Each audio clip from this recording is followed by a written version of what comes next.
Well, hello, how are you out there? I am TJ.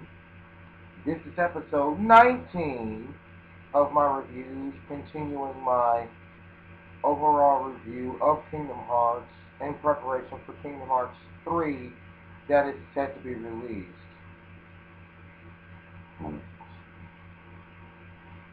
I'm actually going to be going into the actual walkthrough of the game itself in this episode, starting with Twilight Town.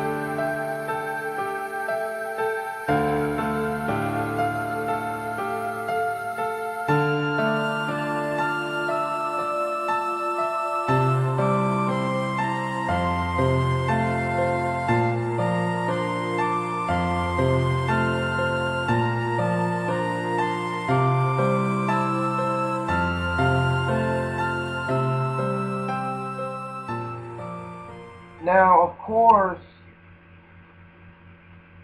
during the during the very first day, or at least up until your first battle, you're not gonna. The only thing you'll be doing for the majority of the first day is getting used to the controls of Kingdom Hearts 2. One of the new things of Kingdom Hearts 2 is the reaction command, which you will be using a lot during your adventure in this game as well. So you always want to keep a finger close to that reaction command button, which is going to be triangle. The game starts off with Roxas and his friends, Painter, Pant, and Olette, trying to clear their names of a mysterious crime, and that mysterious crime being that someone going around town not only stealing photos, but the word photos as well. Your first battle actually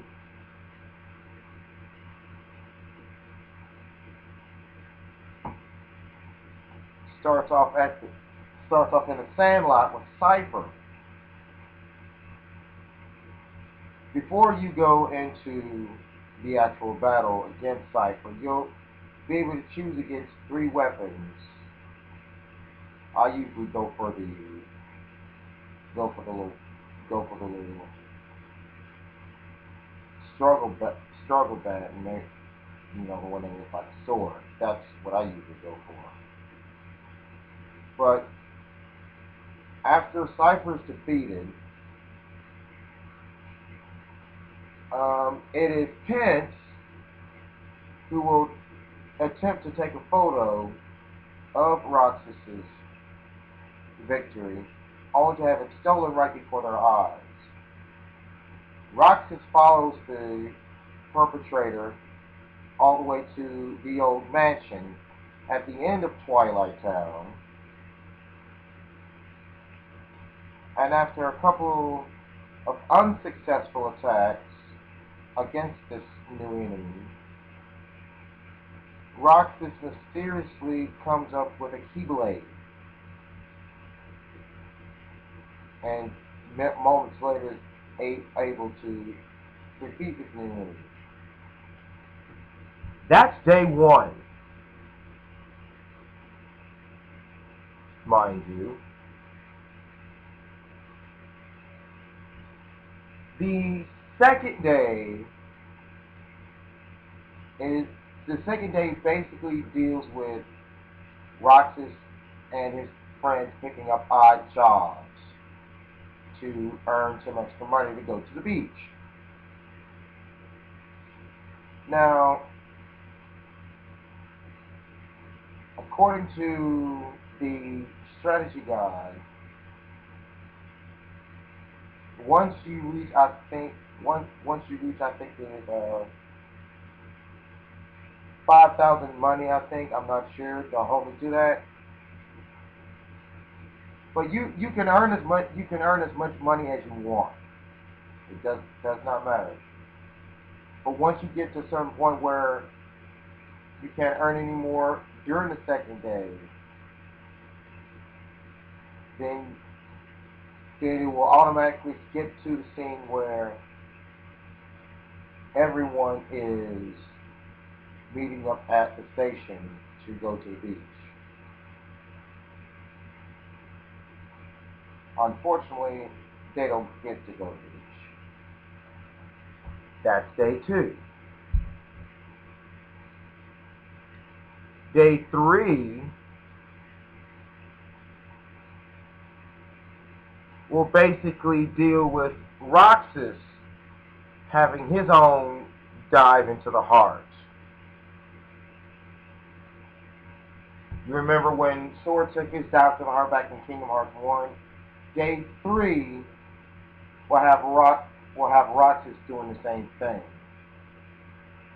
Only this time, Roxas faces the Twilight Thorn as opposed to facing Darkseid.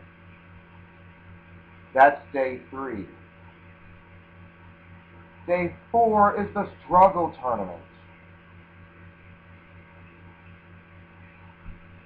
And you'll be facing Hayner, Cypher, and Setzer in that order.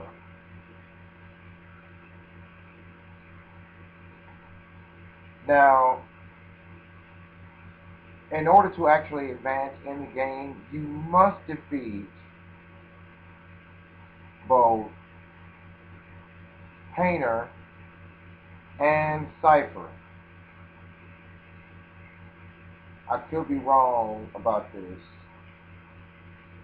but regardless of what the outcome is with Setzer, you still get to progress on in the game. Don't hold me to that though.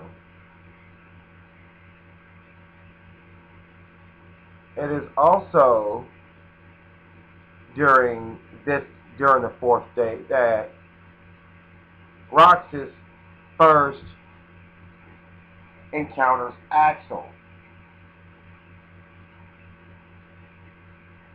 And you get to go against him as well.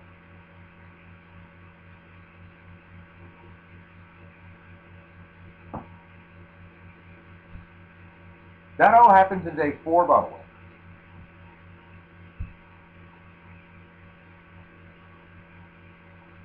The 5th day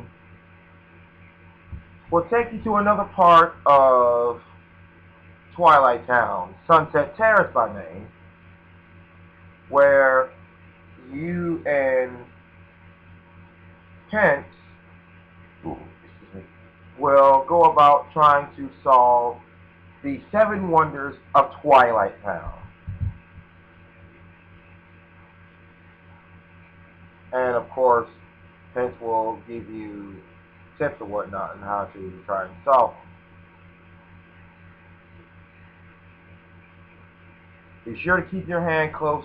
Be sure to keep your hand close to the reaction command button because you're going to end up using it a lot during the 5th day.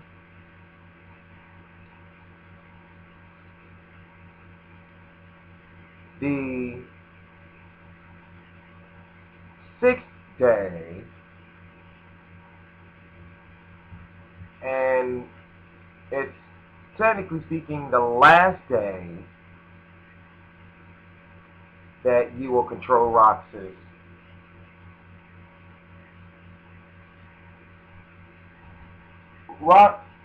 As Roxas leaves the usual spot, he'll be attacked by mysterious enemies yet again.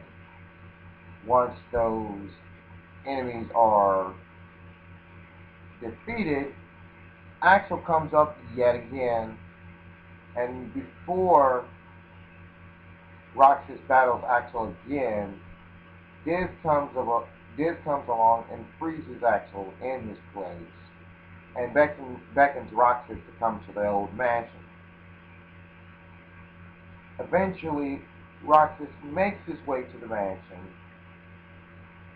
and makes his way down to the computer lab where he sees a computer in which his memories come back to him. And once he found out how he got to Twilight Town in the first place, of course, Roxas brings forth his Keyblade and destroys Phantom's computer.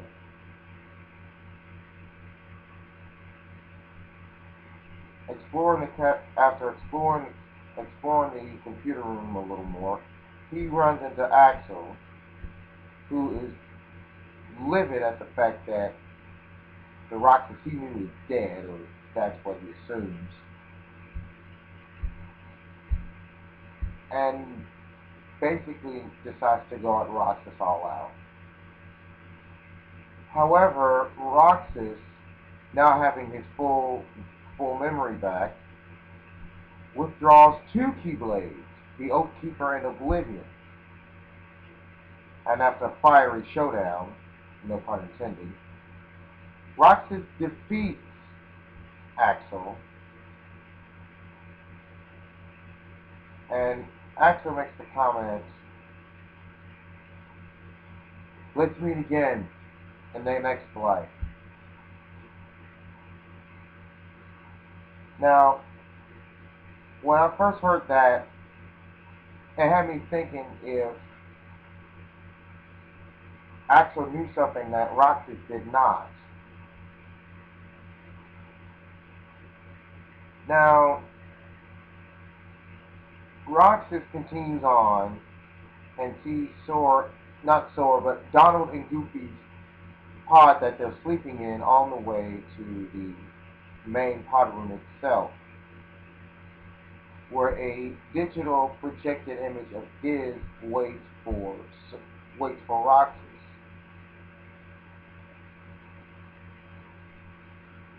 The tutorial ends with Roxas telling Sora that his summer vacation was over.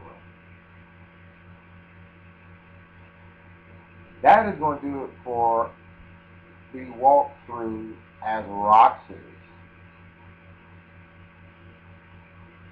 Next episode of my reviews, we'll have our attention turned back to Sora as he, Donald, and Goofy become an acting force yet again. I'm TJ for my reviews. So long.